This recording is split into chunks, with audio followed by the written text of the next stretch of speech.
Hello, everyone. My name is Caroline Nestro. I'm a psychiatric nurse with additional schooling in human development, and I work in the Department of Psychiatry at Strong Memorial Hospital, which is part of the University of Rochester Medical Center here in Rochester, New York.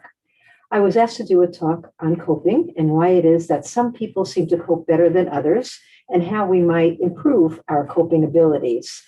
And I do think the timing for this talk couldn't be better because we've all just endured a very long year and then some with the COVID pandemic. And if you think back on the year and you think of yourself now, there are probably some times where you felt, okay, I can do this, pretty on top of it, able to cope with it. And then other times where it might have felt very overwhelming to you because of sadness or loneliness, losses that we've endured, and just a duration of this. So coping effectively doesn't mean that there isn't any stress. Stress is just a part of life. And if we didn't have stress, there would probably be things that we wouldn't change about ourselves, accomplishments we wouldn't achieve. So stress is just part of living. But coping effectively means that that stress is manageable, that it doesn't completely make you not be able to function. So there's been a lot of research done on coping over the years, over the decades. And what research has shown is that coping is generally categorized into 4 different categories.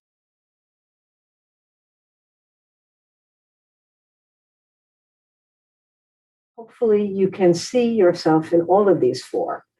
So there's problem-focused coping.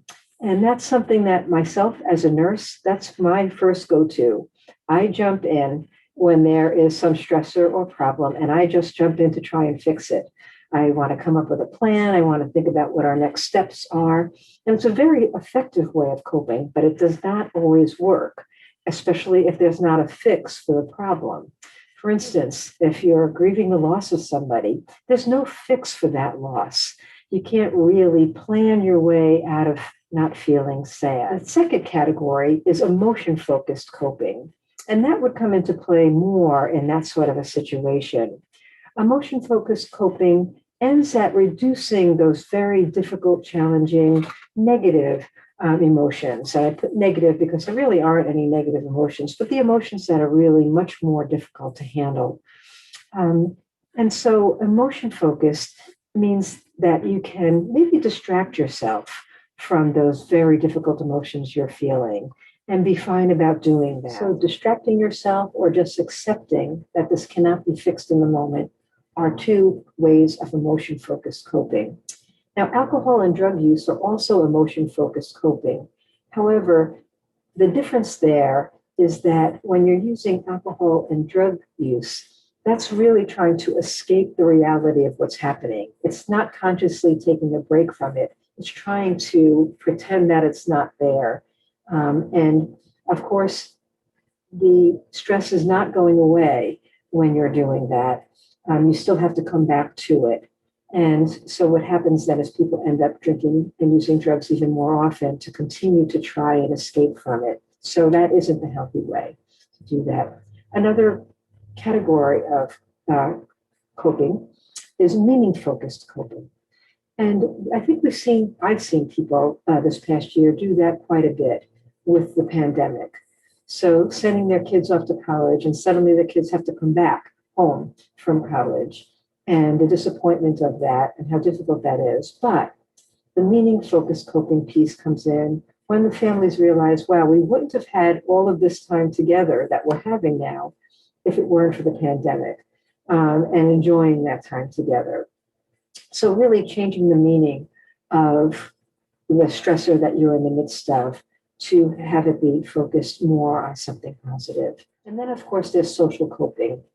And that's when people seek support, where if you're really having a challenging situation, you call a friend or talk to a family member or a coworker, or say you lost your job and you're not sure how you're going to feed your family, deciding to go to FoodLink or use some other kind of food resource in the community so that you don't have to worry about that. So that's a social coping mechanism. Now, the more flexibility you have in your coping across these categories, the healthier you're going to be, because some coping methods are going to work better than others. So coping flexibility is key to being a person who copes well. So what goes into coping styles? What makes your coping style? There are several things that go into how we cope, and some are just the essentials of who you are, the culture that you are a part of, your developmental history, what happened to you as you grew up to make you either cope, be very resilient and cope well, or have some difficulty in coping with certain situations. And then your personality, you might be an introvert, so you may not go and seek out social support, or you might be an extrovert. So in addition to essentially who you are, how you think about or appraise the stress that you're in the midst of really has a lot to do with your emotional response to that stressor. For instance, you might be, by personality, a glass half empty kind of a person. So when something happens to you, you immediately think about it in a very negative way, and and really can't see a way out of it. That, yep, it's just par for the course. That's what happens to me. Versus if you're a glass half full kind of a person, you might more readily be able to see the silver lining. The best part about appraising a stressor is you can learn to appraise stressors differently. There's skills that you can work on and practice that can help stop you from thinking about things in maybe a very fully negative way. Also, when you're appraising a stressor, it's really helpful to consider your own history of other tough times that you've been through, and thinking about, okay, I haven't ever been through a pandemic before, but I went through this really tough time and I was able to get through it. So what did I do then that helped me get through it? And what that does is it reminds you that, in fact, you do have some strengths to get you through this current situation. So you then begin to appraise it differently, that this is something that I can do. And by using some of the strengths that you have proven to yourself in the past. Again, just how flexible you are in your coping, that goes with your coping style as well. So if you are very rigid and you're always going for a glass of alcohol, or you're always going for that problem-focused coping, if you can really learn to be more flexible with your coping, that adds to your style as well. So you don't have a rigid style any longer, you have a more flexible style. And then the ability to notice the positive. If you're a person who naturally can notice the positive in situations, that's great. But many people are not. And the research more recently is really focusing on how important it is to notice the positive in situations and to give yourself a break from some of the more difficult, challenging emotions by actually recognizing that there are some positive things happening. So the last part that I wanted to talk with you about is how to expand your positive coping toolbox. And there's many, many resources that will help you with this. And at the end of this presentation, I do have a screen that has different resources that you can look into.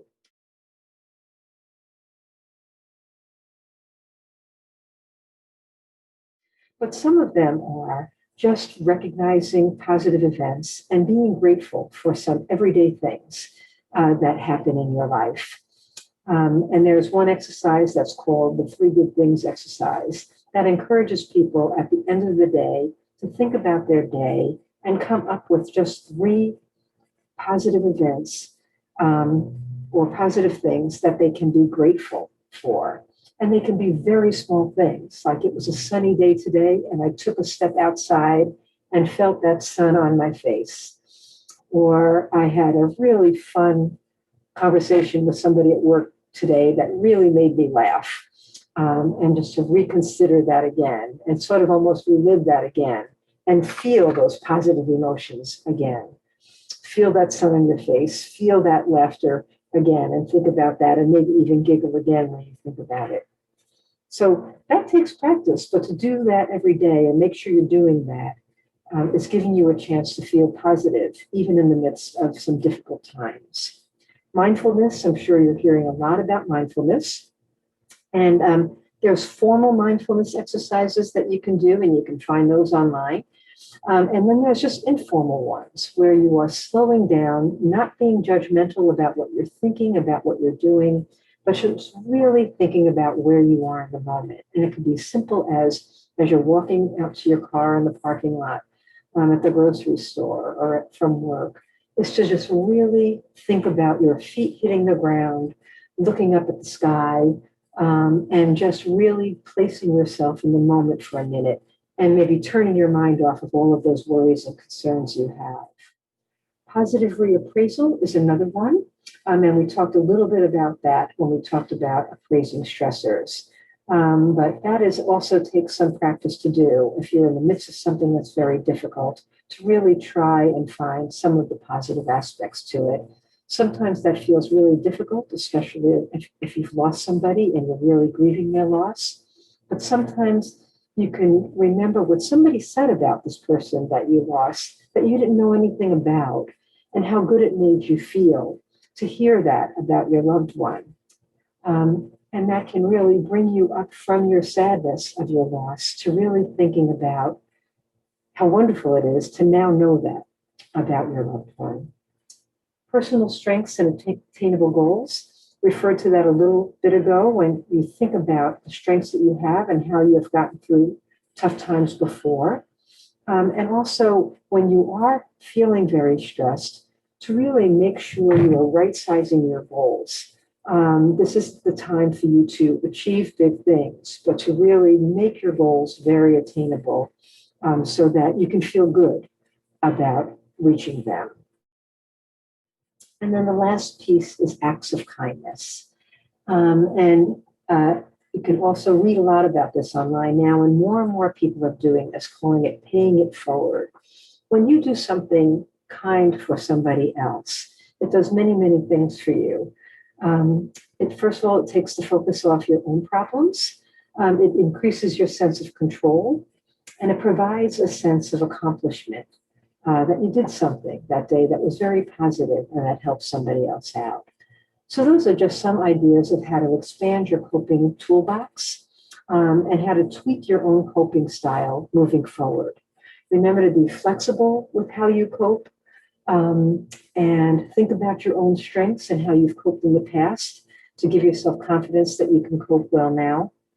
And then expand your positive coping toolbox using some of the things that we talked about. So I hope this is helpful, and take care. And maybe I'll see you again sometime. Bye-bye now.